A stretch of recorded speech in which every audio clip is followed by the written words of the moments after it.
Hello and welcome to Office Hours. I am your host today, Blaine Bartlett. David is filming today the 2-minute drill, and I believe he's at SoFi. So I am hopefully ably stepping in here and just kind of shepherding things forward.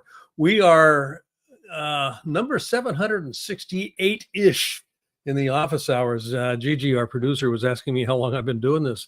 And I said, well, ever since we started this thing. So that being said, we've got a pretty good lineup today of some fascinating guests. I've started a number of businesses, and some of them have been easier to run than others. Some of them have been easier to scale than others. But the one thing that has remained constant in all of them is the need to manage my cash flow. It's not real sexy, but oftentimes the things that aren't sexy are the ones that you really need to pay most attention to. Karl Maier is, I'm going to bring Karl up right now, is a very seasoned CFO, and he's actually helped a number of companies, I think 5 of them, if I'm correct. Is that correct? Yeah, 5 companies to double their sales in 2 years. And a large function that comes into play around that is actually teaching people, and I'll use the word teaching here, but yeah, there's an education that kind of comes with understanding the nature of cash flow, and it's not as easy as most people might think. It's not just kind of like, well, we got money in the bank. That's not what that's about. It's kind of, where's the stream? When the word flow comes into play here. So, Karl, welcome to the show. Thank you, Blaine. Happy to be here.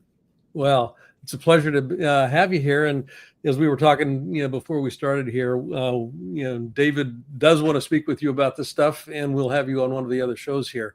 But you've got a special audience thing that you're working with right now, and it's $10 million growth map quiz. We're going to talk about that in a little bit.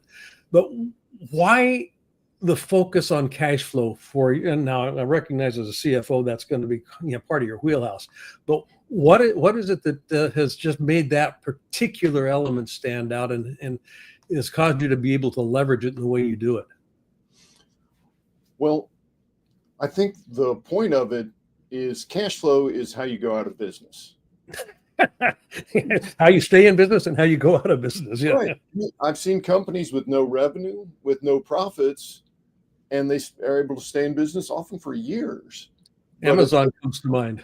Yeah, you run out of cash, that's when you go out of business. So Amazon didn't have profits for decades, and 14 years, I think. Right, they stayed in business.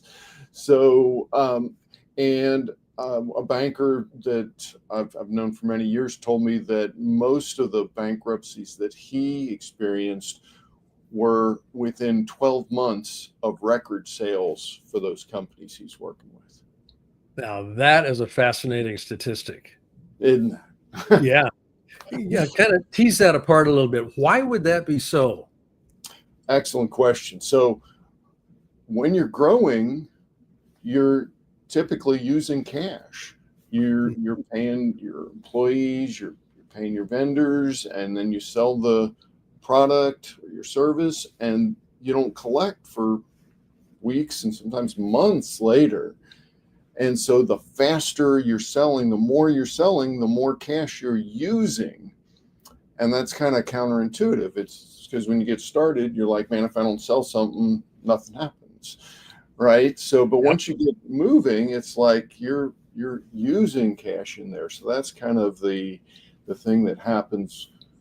And I've done turnaround work, and kind of the other side of that is, man, I'm short on cash. I'm going to sell my way out of it. I just need more sales. And it's actually, when you're in that turnaround situation, man, we're almost out of cash. What we're going to actually do is shrink our sales down, focus on the most profitable, fastest collection opportunities. And that's how you get out of that situation.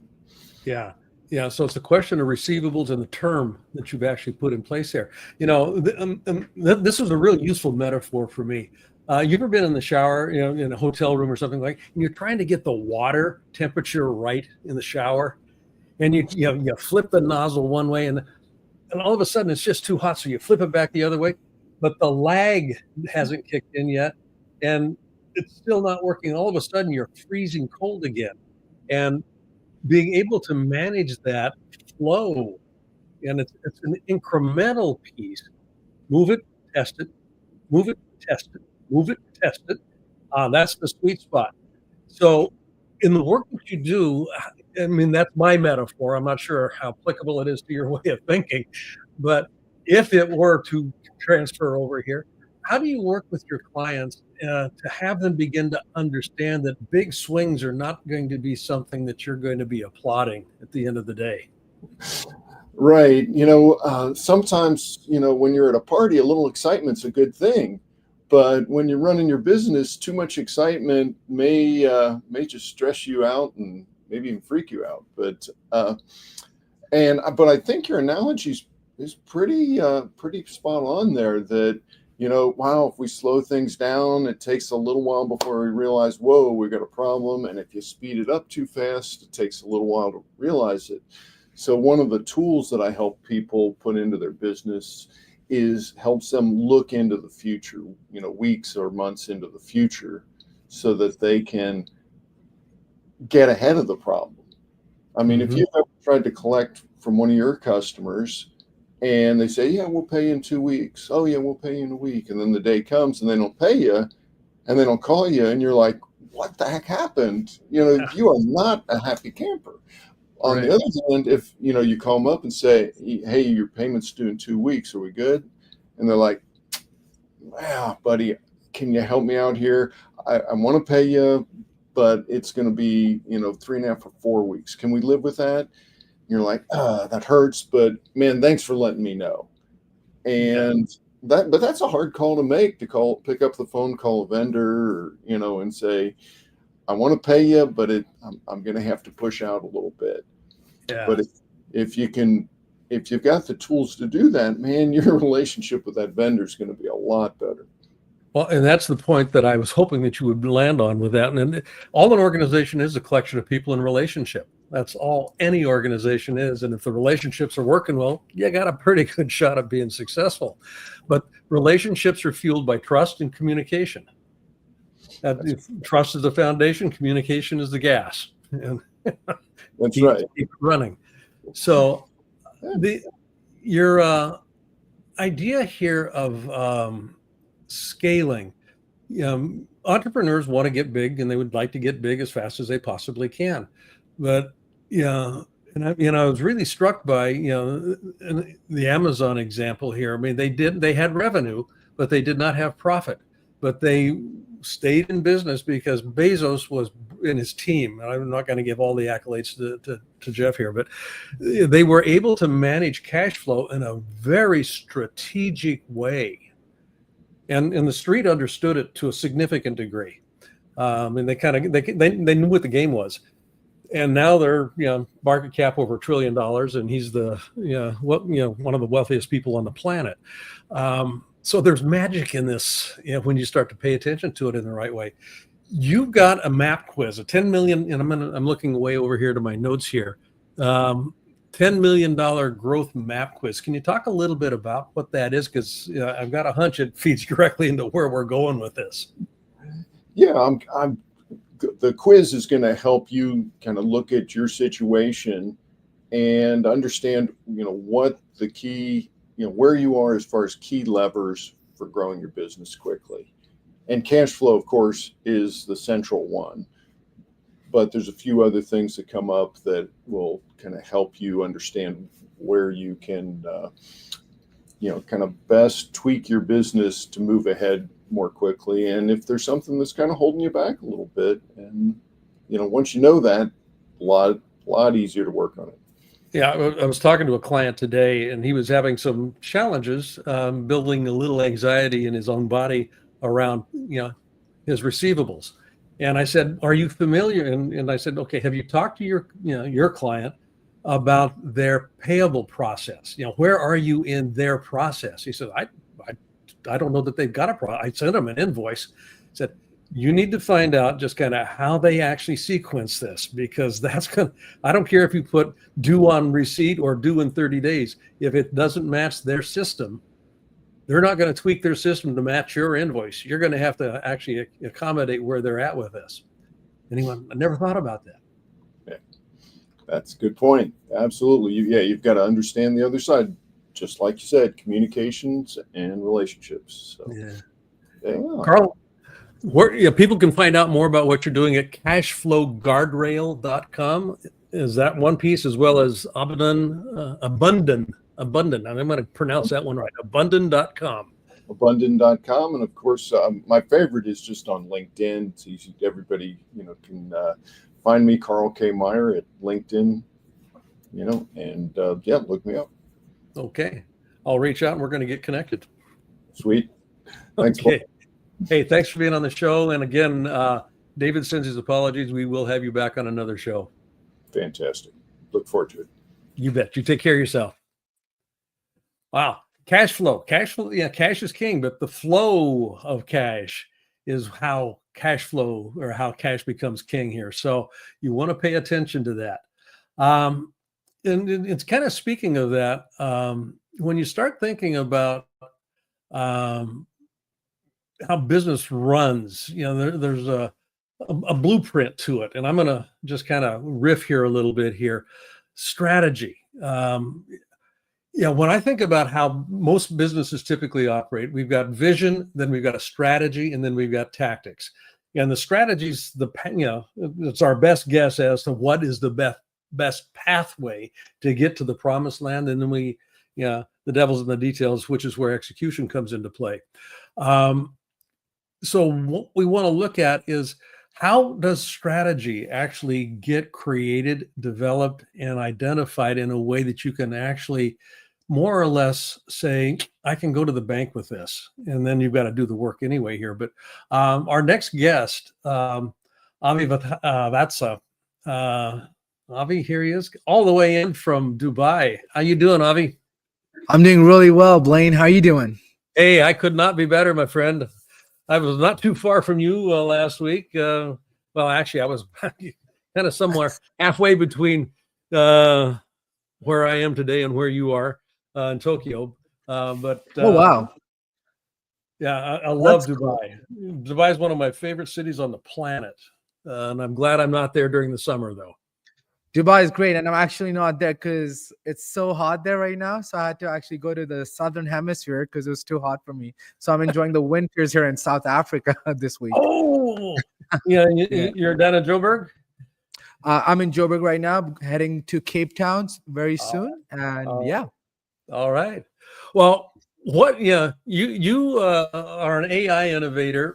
Your company is something that I think growth-driven digital.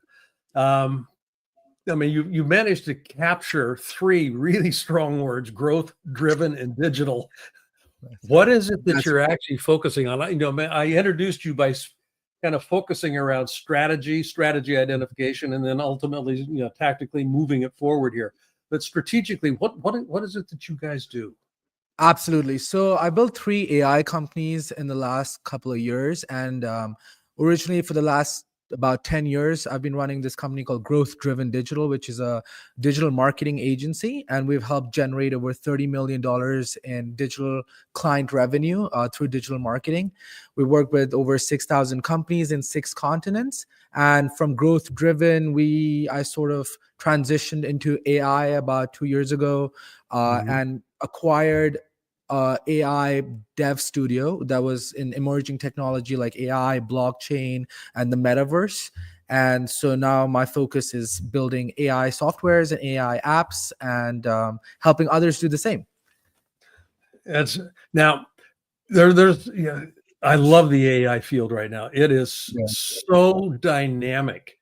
Most of these LMMs, large language models, LLMs, they're linear in construct. Yeah, because that's kind of how we think. Yeah, we think. Yeah, I mean, you read a book from front to back, and it's a linear thing.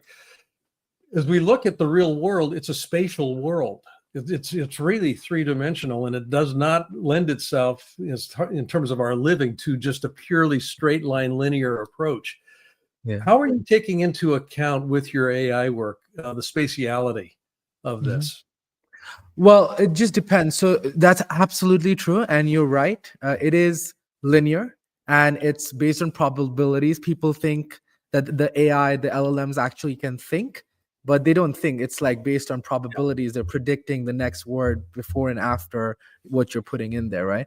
But for example, we're working on this project with the government where we're using the camera input. So there's like the video cams, so the data from the video. So it's not just the text. Of course, LLMs is one type of AI model, but there's many other models where you can like Tesla's driving, right, where you have the camera, you have other sensory spatial data, and then it becomes non-linear to some degree, right? And yeah, so it's the AI is as good as the data you feed it, and LLM is just one type of AI. There are several different types of models. Like the transformer model is one model, like the GPT, right? Generative pre-trained transformer.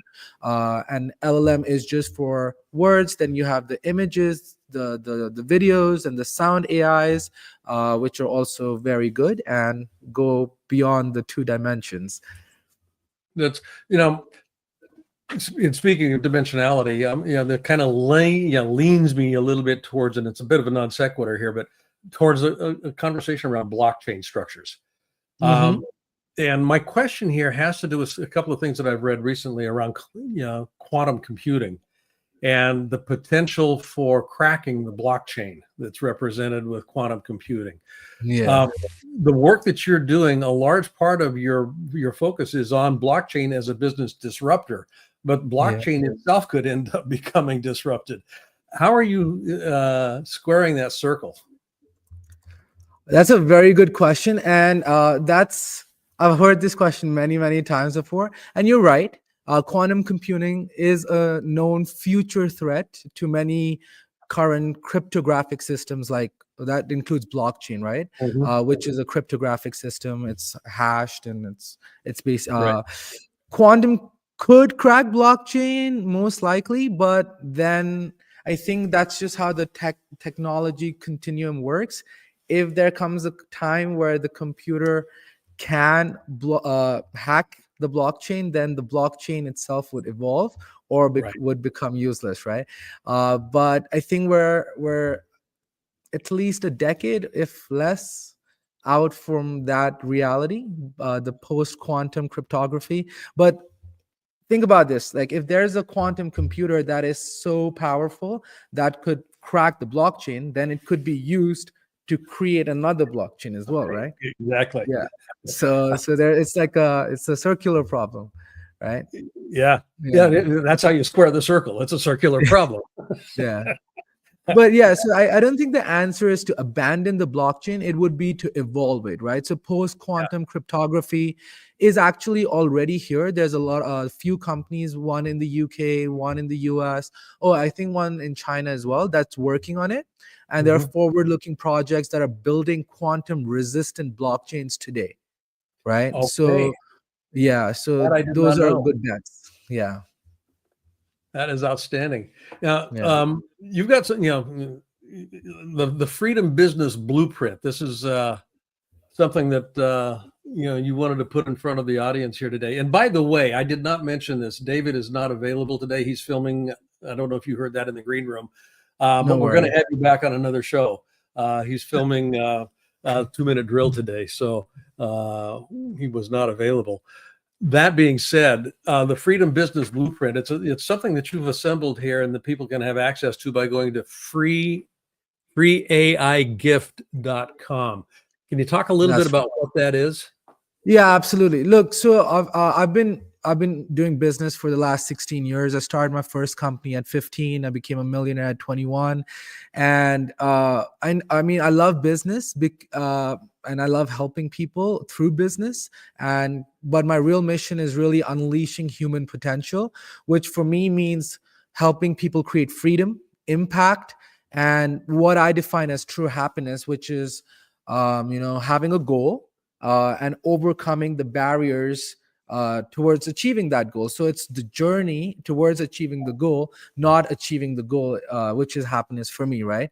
And so my mission is to make sure that everyone has that, because I've been working 18, 24 hours, 22 hours days for a decade, right? And I kind of got burnt out, and I had to sacrifice my early 20s, and just got stuck. And there's a lot to learn. First generation entrepreneur, everybody in the family is like middle class, working jobs 9 to 5. So there was a lot of obstacles to get to where I wanted to be. But it wasn't freedom. When I felt like I got there, I felt like I built myself a prison with like gold walls. So so it's like, then the goal shifted, the viewpoint shifted, and it became about freedom. And I discovered that systems, not sacrifice, create freedom, right? And then AI became my way of removing those obstacles that keep entrepreneurs stuck.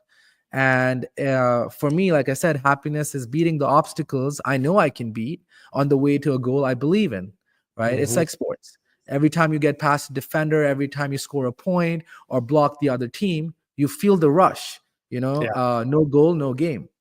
And when the final whistle blows, that rush is gone because the game's over and life is a game, right? So the freedom blueprint is basically, I believe, like, if you do a task more than 3 times, it can be automated. Like, if there's a repetitive task that you've done manually 3 times, like following up on a lead or sending the same onboarding email, or anything in a business process that has been done manually thrice can be automated with AI, right? So the freedom blueprint goes over basic productivity. I think there's about 30 automations that you can set up with Claude and ChatGPT that would help you as a business owner automate some of your mundane, boring processes, help you increase productivity and overcome those obstacles and barriers towards achieving your goal. All right, I love it.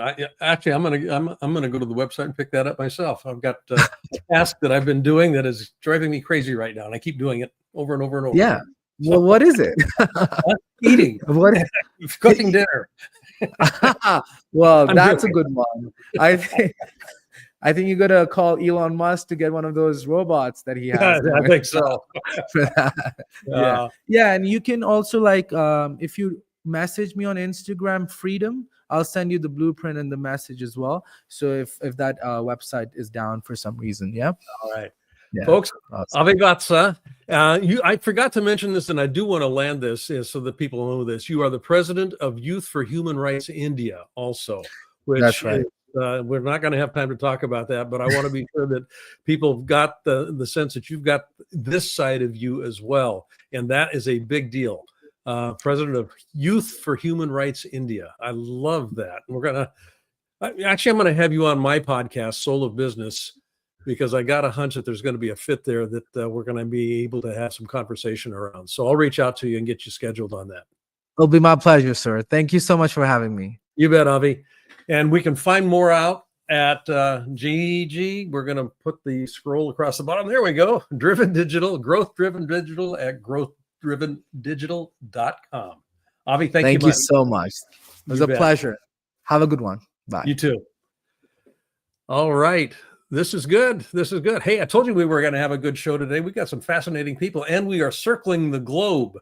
Coming back from South Africa now, we're going to pop over to Australia, Queensland, Australia. And let's see, we have got Anthea Todd. Welcome, Anthea.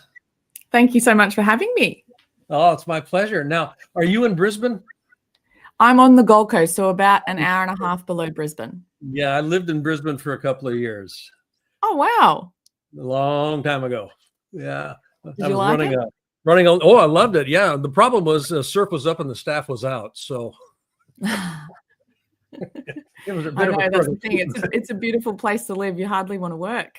I know that, and that was the issue. It's got, come on, guys, we got stuff to do here. Now, you're doing some stuff here that I think is fascinating, and it has to do with health and well-being. And I love this book title, What's My Body Telling Me? The body is not the problem, it's the solution. Let's expand that a little bit here. And again, where I'm interested in this, there's an old phrase in Marcus Aurelius's Meditations, the book that he wrote. It was his journal. And Marcus Aurelius was a Roman emperor, one of the avatars, really, of Stoic philosophy. And he used to talk about the obstacle being the way.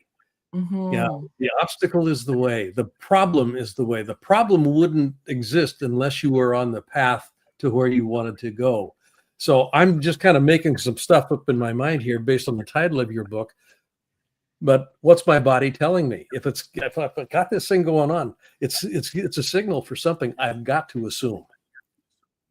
Absolutely. And I think that's in society, a lot of us are told symptoms are bad, quickly get rid of them. And I'm originally trained as a chiropractor. I grew up in a family where both my parents were chiropractors. My grandma was a naturopath. And it was always you've got a headache. Why might that be? What's your body trying to tell you? Or you've got a rash, you've got a fever. It was always your body is trying to support you. You need to listen to it. But when I first started practicing, I noticed that I could only help people to a certain degree. So then I went and studied medicine.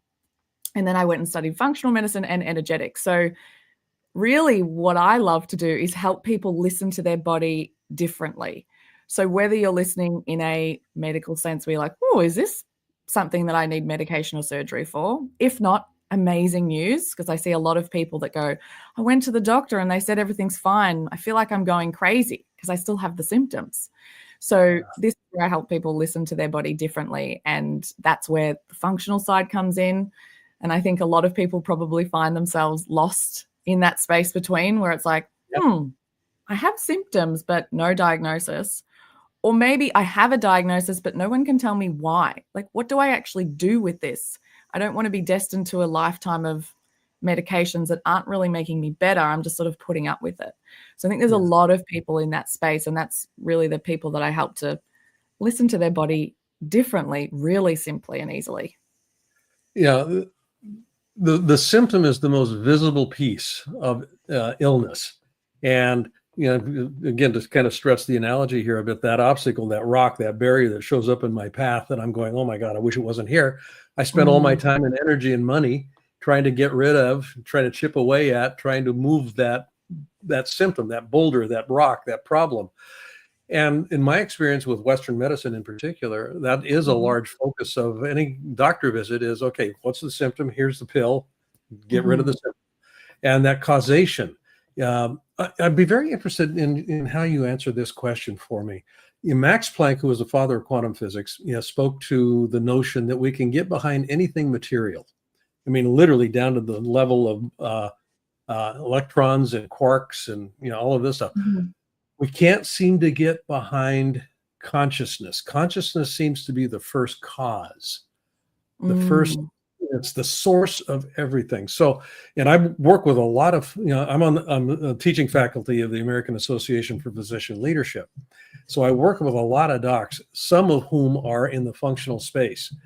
And there is a very interesting dichotomy between traditional allopathic medicine and their approach, which tends to be driven by symptom mediation, and functional docs, which is kind of, tell me more about this. Let's lift the cover up here. What might be going on? How do I listen to my body differently in that regard? Exactly. I think to your point, that's really fascinating. And I was just listening to the end of your conversation that you had previously. And I think it's fascinating with the rise of AI and technology. AI is amazing at pattern recognition, reading a blood test, looking at the patterns, going, okay, this is what's going on. This is what this person needs. So if you're a doctor and all you're doing is looking at tests and going, this, prescription, you've got a problem, here's the thing. That isn't actually listening to the body. You're not listening to the soul of the person. You're not listening with context. and going, well, why might the body actually be doing that? And if we believe that the body is always looking out for us and symptoms are actually the solution, it's telling us what it needs, then we can start to listen to it differently. And that's exactly what you said, like looking at the functional side, but then also looking at the energetic side, because a lot of us might get lost in that functional side. It's like, what do I do? Am I meant to be doing ice baths or looking at the sunrise, sunset? Am I meant to be doing mold toxicity? What about parasites? What about my thyroid? What about my lip? Like, it's like, where do I even start? Exactly. So that's, after doing a lot of my training, I make that quite simple. I talk about what are called the 4 fundamentals, which is basically going, can we give your cells what they need? Don't worry so much about, is it my liver? Is it my thyroid? Is it my adrenal glands? Is it like what's going on? Just go, okay, if I could give every cell of my body what it needed, and I believe that my body knew what to do, it would just do it, right? So that's where I talk about the 4 fundamentals in the functional. And then the energetics is really, what's my body telling me about my life?